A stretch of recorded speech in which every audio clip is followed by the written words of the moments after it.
வணக்கம், நான் உங்கள் Deena. Welcome back to Deena's kitchen. இன்னைக்கு நம்ம கிச்சனில் பார்க்க போகிற ரெசிபி என்னன்னா இந்த ரவா கிச்சடி எப்படி பண்ணுறது பார்க்க போகிறோம்.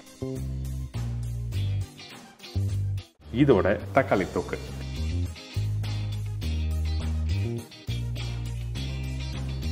இப்போ இந்த ரெசிபிக்கு தேவையான பொருட்கள் என்னென்ன பார்த்தலாமா? ரவை கிச்சடிக்கு தேவையான பொருட்கள்: ரவை 250 கிராம், மிக்ஸ் வெஜிடபிள் 1 பவுல், அதாவது கேரட், பீன்ஸ், பச்சை பட்டாணி, பெரிய சைஸ் வெங்காயம் 2 நம்பர், மீடியம் சைஸ் தக்காளி 2 நம்பர், காய்ந்த மிளகாய் 2 நம்பர், பச்சை மிளகாய் 2 நம்பர், இஞ்சி பூண்டு பேஸ்ட் 3/4 டேபிள் ஸ்பூன், சோம்பு 1/4 டீஸ்பூன், முழு கரம் மசாலா தாளிப்புக்கு தேவையான அளவு, மஞ்சள்தூள் சிறிதளவு, கருவேப்பிலை தேவையான அளவு, கொத்தமல்லி தேவையான அளவு, முந்திரி பருப்பு தேவையான அளவு, உப்பு டு டேஸ்ட், ஆயில் சமைக்கிறதுக்கு தேவையான அளவு, நெய் 1 டேபிள் ஸ்பூன். இதாங்க இந்த ரெசிபிக்கு தேவையான பொருட்கள். இந்த ரவை கிச்சடிக்கு பண்ணுறதுக்கு ஃபஸ்ட்டு நம்ம என்ன பண்ணுறோம், இந்த ரவையை வந்து நல்லா வறுத்தணும். அதாவது எவ்வளோ நேரம் வறுக்கணும்னு கேட்டிங்கன்னா கரெக்டாக ஒரு 2 to 3 நிமிஷம் ஸ்லோ ஃப்ளேமில் வச்சு வறுத்துருக்கணும். எதுக்காக இந்த ரவையை வறுக்கிறோம் கேட்டிங்கன்னா காரணம் இருக்குது. நீங்கள் ரவை கிச்சடி குக் பண்ணி முடித்த பிறகு சம்டைம் வந்து கொஞ்சம் தண்ணி அதிகமானால் அந்த ரவை கிச்சடி என்னவும் களி மாறிடும், அதாவது அல்வா கான்செப்டில் போயிடும். அந்த மாதிரி வராமல் இருக்கிறதுக்கு நம்ம என்ன பண்ணுறோன்னா ரவையை ஸ்லோ ஃப்ளேம் வறுத்திங்கன்னா அந்த ரவை குக் பண்ணி முடித்த பிறகு உதிரியாக வரும் அந்த ரவை கிச்சடி. இப்போ உங்களுக்கு புரிஞ்சிருக்கும். அதே டைமில் இந்த ரவையை வறுக்கும்போது கலர் மாறக்கூடாது, ரொம்ப இம்பார்ட்டன்ட். சில பேர் வறுக்கலாம்னு சொல்லிட்டு நல்லா வறுத்துருவாங்க. அப்படி வறுக்கும்போது கலர் மாறினாலும் நீங்கள் ப்ரிப்பரேஷன் முடித்த பிறகு அந்த டெக்ஸ்சர் மாறதுக்கு வாய்ப்பு இருக்குது. இதுக்கு பிறகு நம்ம என்ன பண்ணுறோம், தேவையான அளவுக்கு எண்ணெய் ஊற்றிருக்கேன். இந்த எண்ணெய் சூடான பிறகு கொஞ்சம் சோம்பு, பட்டை, லவங்கம், ஏலக்காய், பிரிஞ்சி இலை தாளிப்பாக போட்டிருக்கோம்.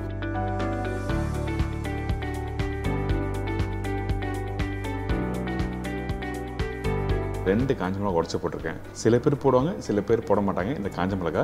ஆனால் எப்போவுமே நான் வந்து காஞ்ச மிளகா போட்டால் நல்லாயிருக்குன்னு சொல்லிட்டு நான் போடுவேன். அதுக்கு பிறகு வெங்காயம் ரஃபாக கட் பண்ணி வச்சுருக்கேன். இந்த 2 வெங்காயம் இதில் போட்டிருக்கோம். இதுக்கப்புறம் பச்சை மிளகா.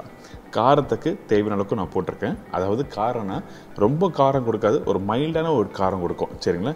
ரவை கிச்சடி பொறுத்த வரைக்கும் வந்து நீங்கள் கிச்சடினாவே மசாலா அதிகமாக இருக்குன்னு சொல்லிட்டு நிறைய பேர் ஃபீல் பண்ணுவாங்க. ஆனால் அந்த ரவை கிச்சடிக்கு தாளிப்பும் அதுக்கப்புறம் மைல்டான ஒரு ஃப்ளேவர் அதுதான் ரொம்ப இம்பார்ட்டன்ட். அதனால தான் வந்து காரத்துக்கு வந்து 2 காஞ்ச மிளகா 2 பச்சை மிளகா போட்டிருக்கேன். இப்போ இந்த வெங்காயம் கொஞ்சம் வதக்கியிருக்கோம். அதுக்கு பிறகு இஞ்சி பூண்டு பேஸ்ட். இந்த வெங்காயம் வதங்கின பக்குவம் என்ன கேட்டினா கரெக்டாக ஒரு 30 to 40% அளவுக்கு வதக்கிட்டு அதுக்கப்புறம் இஞ்சி பூண்டு பேஸ்ட்டு, தக்காளி, மிக்ஸ் வெஜிடபிள் போட்டிருக்கோம்.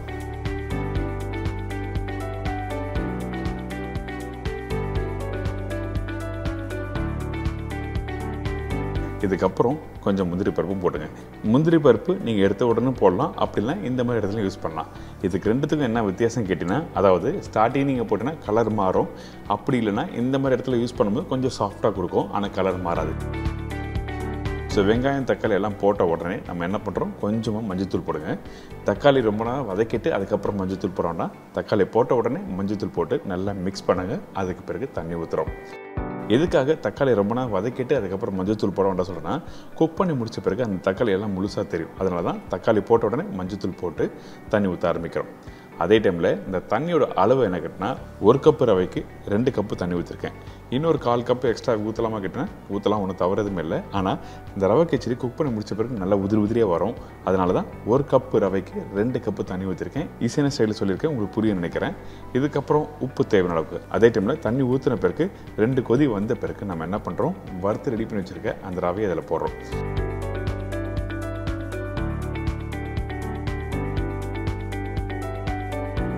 நீங்கள் ரவை போடும்போது கவனமாக கவனிக்க வேண்டிய விஷயம் என்ன கேட்டினா, ஒரு கையில் நல்லா மிக்ஸ் பண்ணணும், இன்னொரு கையில் ரவை போடணும். இந்த மாதிரி பண்ணும்போது லம்ஸ் இல்லாமல் கரெக்டாக வரும். அதாவது நல்லா கெட்டியாக இல்லாமல் நல்லா உதிரியாக சூப்பராக உங்களுக்கு வரும். அதே டைமில் ரவை போட்ட உடனே உங்களோட அடுப்பை வந்து ஸ்லோ ஃப்ளேமில் வச்சுருங்க. வச்ச பிறகு நல்லா மிக்ஸ் பண்ணி முடிக்கணும். அப்படி பண்ணிங்கன்னா ரவை இந்த மாதிரி பக்குவத்தில் நல்லா வெந்திருக்கும்.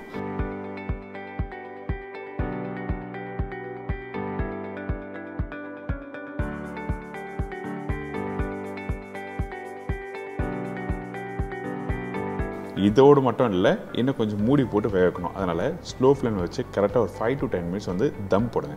அதுக்கு பிறகு ஓப்பன் பண்ணிங்கன்னா அந்த ரவை கிச்சடி நல்லா உதிரியாக சூப்பராக இருக்கும்.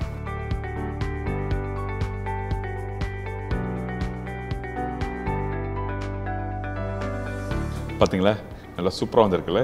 கடைசியாக ஒரு டேபிள் ஸ்பூன் நெய் கொஞ்சம் கொத்தமல்லி போட்டு நல்லா மிக்ஸ் பண்ணி எடுத்திங்கன்னா சூப்பராக இருக்கும் இந்த ரவை கேச்சரி. ரவை கேச்சரி சொன்ன உடனே நான் திருப்பியும் சொல்கிறேன், நிறைய பேருக்கு வந்து அந்த மசாலா இருந்தால் தான் பிடிக்க சொல்லுவாங்க. ஆனால் ரவை கேச்சரி பொறுத்த வரைக்கும் அந்த ஃப்ளேவர் தான் ரொம்ப இம்பார்ட்டன்ட். அந்த பட்டை, லவங்கம், ஏலக்காய், பிரிஞ்சி இலை, வெங்காயம், தக்காளி எந்த அளவுக்கு வதக்கிருக்கும் இதெல்லாம் புரிஞ்சுட்டு நீங்கள் வீட்டில் பண்ணால் ஒரு சூப்பரான ஒரு ஃப்ளேவர்ஃபுல்லான ரவை கேச்சரி ரெடி. இதுக்கு பிறகு இந்த தக்காளி தொக்குக்கு தேவையான பொருட்கள் பார்த்தலாமா?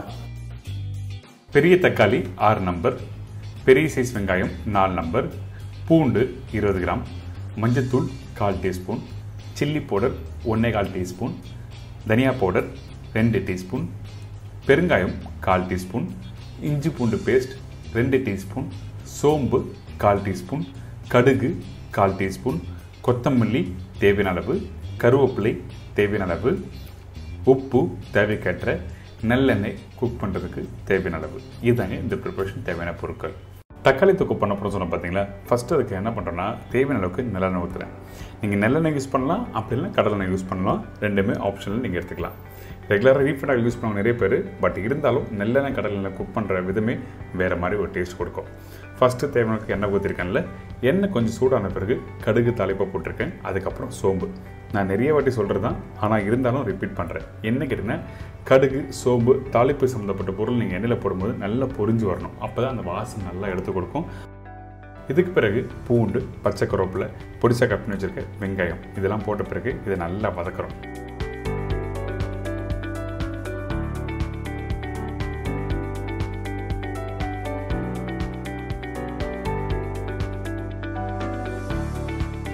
இந்த இடத்துல எண்ணெய் கம்மியாக இருக்குல்ல, ஆனால் இன்னும் கொஞ்சம் எண்ணெய் அதிகமாக ஆட் பண்ணுறோம். எண்ணெய் எதுக்காக ஆட் பண்ணுற கேட்டிங்கன்னா 2 காரணம் இருக்குது. முதல்ல என்ன காரணம் கேட்டிங்கன்னா, நீங்கள் வீட்டிலேருந்து வெளியே போகிறீங்க, ட்ராவல் பண்ணி போகிறீங்கன்னா அந்த டைமில் கொஞ்சம் எக்ஸஸாக எண்ணெய் இருந்ததுன்னா உங்களுக்கு கெட்டு போகாமல் இருக்கும் தக்காளி தொக்கு. இன்னொரு விஷயம், வெங்காயம் வதங்குற பக்கம் ரொம்ப இம்பார்ட்டன்ட் தக்காளி தொக்கு. தக்காளி தொக்குன்னா தக்காளி தான் ரொம்ப இம்பார்ட்டன்ட் இல்லை, வெங்காயமும் ரொம்ப இம்பார்ட்டன்ட். அதனால தான் நான் என்ன சொல்கிறேன், இந்த வெங்காயம் வதங்குற பக்கம் ரொம்ப இம்பார்ட்டன்ட். வெங்காயம் கொஞ்சம் கோல்டன் ப்ரௌன் கலர் வர டைமில் இஞ்சி பூண்டு பேஸ்ட் போட்டுருவோம். அந்த வெங்காயம் கோல்டன் ப்ரௌனில் க்ரன்ச்சியாக வரதுக்கு என்ன தேவைன்னா எண்ணெய் கொஞ்சம் எக்ஸ்ட்ரா இருக்கணும். அதனால் குக் பண்ணும்போது கொஞ்சம் தாராளமாக எண்ணெய் ஊற்றி குக் பண்ணுங்கள். இப்போ இஞ்சி பூண்டு பேஸ்ட்டும் போட்டாச்சுல, இதெல்லாம் நல்லா போட்டு வதங்கணும்.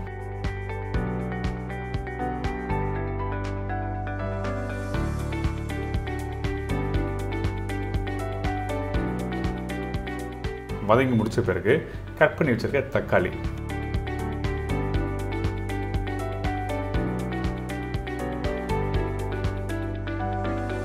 நம்ம வீட்டில் நார்மலாக என்ன பண்ணோம்னா எடுத்த உடனே மஞ்சத்தூள் அப்படின்னா குழம்புத்தூள் அப்படி இல்லை இந்த தனியாத்தூள் சில்லி பவுடர்லாம் போட்டுருவாங்க.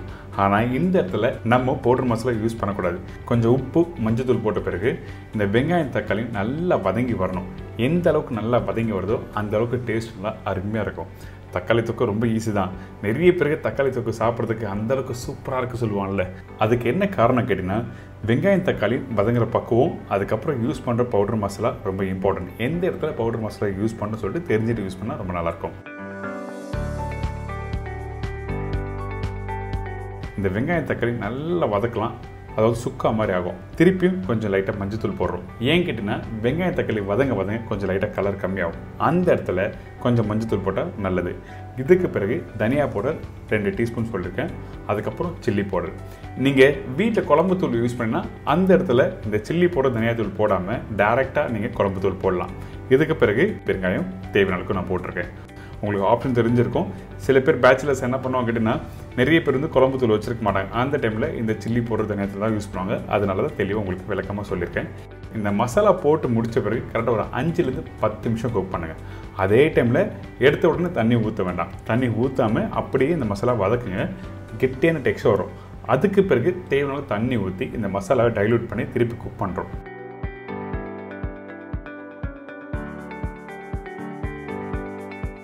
பார்த்தீங்களா, அந்த பார்க்கும்போது அந்த கலர் சூப்பராக இருக்குல்ல, அந்த ரெட்டிஷ் கலரில் அந்த வெங்காயம் தக்காளி நல்லா வதங்கிருக்கணும். இந்த தக்காளி தொக்கு சாப்பிடும்போது அந்த வெங்காயம் வதங்குற பக்கம் சொன்னோம் பார்த்தீங்களா, கொஞ்சம் லைட்டாக அந்த கோல்டன் ப்ரௌன் கலர் வர மாதிரி. அது என்ன வேணால் இனிப்பு தன்மை கொடுக்கும், தக்காளி புளிப்பு தன்மை கொடுக்கும். அதுக்கப்புறம் போடுற மசாலா காரம்.